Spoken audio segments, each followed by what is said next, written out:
তোমারে পায়া গেলে শালার বিরাট সমস্যা হয়ে যাইতো। সব কথা তোমারে বলা লাগতো, লিখার মতো আর কিছু পাইতাম না। দুপুরে হয়তো তোমারে পাইতাম, কিন্তু সারখার করা দুপুর পাইতাম না। বিকালে হয়তো তোমার লগে হাঁটা লাগতো, বিকালের বিষাদ পাইতাম না। সারা রাত তোমার সাথে ফুসফুস করে কথা বলা লাগতো, রাত আমারে আর পাইতো না।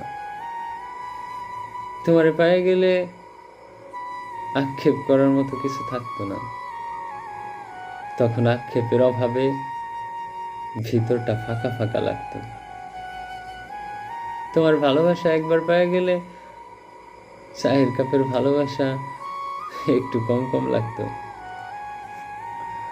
তোমারে পায়ে গেলে তোমারে না পাওয়ার কষ্ট পাওয়া হইতো না, তখন ছোট খাটো কষ্ট আমারে শালার জ্বালায় মারতো। তোমারে পায়ে গেলে আর কোনো কিছুর পরোয়া করতাম না, তখন জগৎ সংসার ছারখার হইয়া যাইতে পারত। তাই তো বলি, তোমারে পায়ে গেলে আসলে শালার বিরাট সমস্যা হয়ে যাইত।